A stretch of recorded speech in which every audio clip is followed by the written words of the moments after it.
Hello everyone. In this video we are going to talk about programming and using a Raspberry Pi through MATLAB. So if you're not a Python expert and you still want to use a mini computer like a Raspberry Pi and use all its capabilities, you still can do it through MATLAB if you're good with and comfortable writing MATLAB code. So all you need to do is to go to add-ons and then look for the Raspberry Pi add-on. And once you install it, you have a lot of capabilities of Raspberry Pi at your disposal, okay? So just search in here that it's a Raspberry Pi, right? And you can find the support package, which is this guy, and install it. I have already installed it, and it allows you to use a bunch of different GPIO pins, PWM, Servo, serial communication, I2C, SPI, camera, and a bunch of other things that you can use with a Raspberry Pi. Okay, so the one I have is a Raspberry Pi 4 Model B, which you can see here. Right, let me maximize this. So you see here, and I have attached it to a breadboard to show you some capabilities here. I'm not going to do the camera today in this lecture, but in a separate one, I'm going to do that. So the first step is to find the IP address of your Raspberry Pi. Here I have connected through a USB cable to my computer, but you can also connect it with any other method that you want. And to find the IP address of the Raspberry Pi, which is, by the way, not completely static. So if you disconnect and connect several times and turn it off and come back later, you might get a new IP address, okay? And it happened to me, and I had to find it again. The best way to find the IP address of this Raspberry Pi is to connect it to a monitor and go through the Raspberry Pi itself to find the IP address. Let me show you that. Okay, so this is my second monitor, and you want to go to the command window, and in the command window, let me maximize this for you. You want to type in ifconfig. Okay, and once you do that, let me bring this a little bit closer for you, and enter. It should give you some information, and if you look at this information, in this part that says WLAN, under this part says innet. Okay, you should be able to get this IP address of your Raspberry Pi here. Okay, so this is your IP address. And of course, it has a username and a password, your credentials. So you have to have that one also handy. The next thing you need to do is to go to the setting of Raspberry Pi. Let me turn this a little bit. You go here to Raspberry Pi, go to Preferences, and go to Raspberry Pi configuration, and then make sure under Interface tab, you have this Secure Shell Client SSH turned on. It should not be off like this. It should be on like that, okay? Once you have that one figured out and set, your Raspberry Pi is ready to be connected to MATLAB, okay? So now let's go back and talk about the rest of it. So one thing you can do, go to add-ons, go to manage add-ons, and find this Raspberry Pi that we just installed and check the connection here. So you go here, you see this Raspberry Pi, you go to this gear and go through the setup and make sure that you have a valid connection. So you go here, and then you type in your device address, a username and a password, and click on test connection. And once you provide that info and click on test connection, it should ping it successfully, do a secure shell client connection successful and everything, and then you can go next and check whether all the libraries that you need are installed. So you can click on this verify installation, and if everything goes green, you're good. Otherwise, it installs it for you. Okay, so now you have a successful connection. You can come here and use the command raspi without any argument, and it is going to create a Raspberry Pi object for you. If any of the information of IP address, username, or password, they have changed, then you need to use this format of the command. Okay, you need to use this format of the command, not without any input argument. So here, if I go with that, it should connect and it should give me a Raspberry Pi object and show its properties, right? You see here clearly. It shows me the IP address, it shows me the port, it shows me the model, the LED, the digital pins, IC, I2C, SPI, and everything. If there is any webcam, it shows all of them. And you can here see supported peripherals, right? But again, if any of them change, then you use this command here, use this format. And the important thing is those information, like this IP address, whatever it is, right? It has to be in what? In single quotation like that, okay? If it's not in single, or this username or the password. So they have to be like this. Do not type them outside single quotation. Otherwise, you're going to get error, okay? So here we got the Raspberry Pi connection and object created. If we want, we can see the GPIO pins and all the pins. That's very important. I recommend you do it because on the Raspberry Pi, you do not see which pin is what. So you can use this command show pins, and it shows you a beautiful picture, which you can maximize, you can print, and it shows you which pin is where.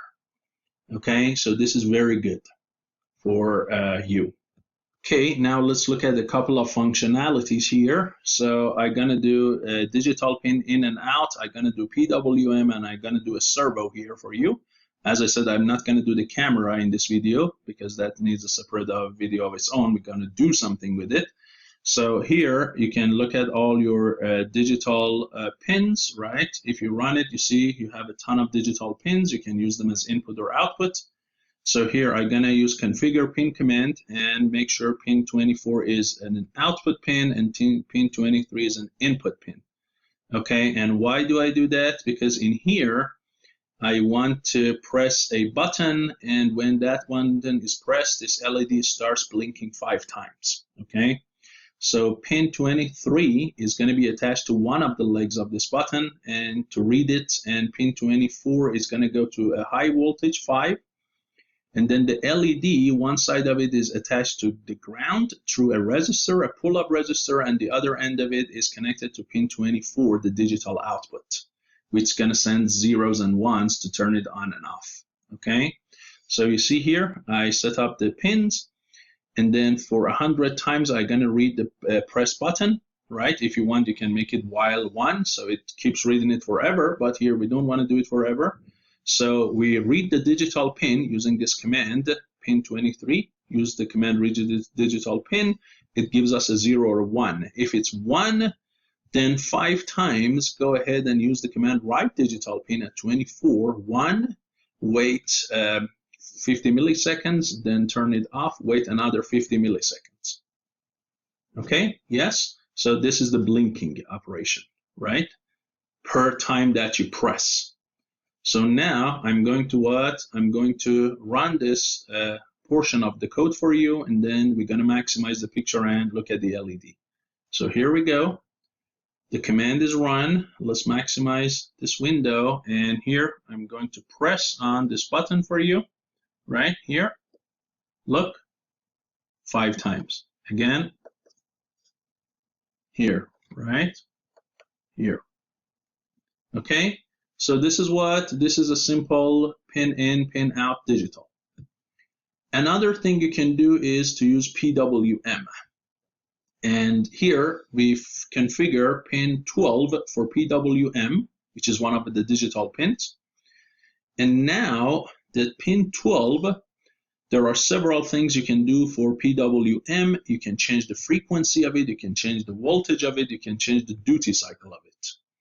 Okay, and here we're going to do a dimming and making it bright and then making it dim through a for loop, which if you watch my video for working with Arduino, I use a similar logic. So I increased my duty cycle from basically 1 times 1 over 20, right, or basically 5%, all the way to what? To 100%, right? first increasing it from 5% to 100, and then I go from 100% back to 5%. So first I'm making it bright, then I making it dim, right? And I do it through duty cycle. If you want, you can do it through PWM voltage as well. But here I'm gonna fix the voltage at 3.3 volts, and I'm gonna fix the frequency of it at 1000 hertz, okay? And you want to make it a high frequency so you cannot see really the PWM, because what you're sending in PWM is a pulse. And if the frequency of the pulse is less than what your eyes can distinguish, then you see that this light is actually turning on and off very fast. That's not what you want to do here. You just want to kind of continuously making it brighter or darker. Right? You don't want to see any pulses, so make sure this frequency is typically more than 20 or 30 hertz or something like that. And 1000 is way more than what you want, and 3.3 volts is enough for this LED to work. So all I need is to connect my LED to what? To pin 12 this time instead of 24. Okay, so now I have connected one end of my LED to 12 this time, and I'm gonna run this for you. Right, and I'm going to what? I'm going to make this maximum for you so you can see. So here we go. And if you can see here, my LED turned bright and then what? Turned dark. Let me do it one more time for you. Maybe it was not super obvious. So here we go. You see, bright, and then what? Gradually go dark, dark, dark, and there we go. It turns completely what? Dark. So here was what? Here was a PWM, and finally, we're using the same pin 12. We're going to use the command servo and create a servo object, and then we can write a position to the servo or read from the servo. So let's go ahead and figure that out. Okay, finally here, the command servo you can use on pin 12 to connect the servo. You see it's already, I created that. So it says you have pin 12 and the min and the max pulse durations are between 1 to 2 milliseconds. So I have already created that object, and you can use the command write position and give it basically a number which can go from 0 to the maximum rotation angle of the servo, and that is going to what? That is going to rotate it. So here I can say, hey, turn this servo to 0 degree angle, right? And if you click on that, this one, sorry, you see, it turned, right? Let me make this a little bit bigger for you. Right, so you can see it better, right? And here I'm going to run that command again. So I moved it to 0. Now I'm going to move it to 150. Okay, so let's go ahead and run that. See here? And let's do 250, see if it works. You see, it doesn't. It says it has to be less than 180 because this servo does not go more than 180, right?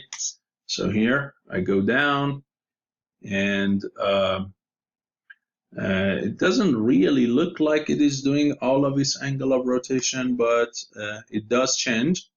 And one of the shortcomings that is available, unfortunately, in a support package for Raspberry Pi is the servo command does not have a read position like Arduino did. So you cannot read the angle. You can just rely on the previous thing that you have. Okay, so if your servo is returning your angle, you cannot really read that. There is no read position command in a Raspberry Pi support package. But still, it can do a bunch of things for you. It's not free of bugs, and it's not really as comprehensive as the Arduino, but again, if you don't want to write directly Python code, this can be a start point for you. So hopefully it was useful to you, and I'm going to share this file for you under video description if you want to download it and look at it. And I'll see you in the next lecture. Thank you.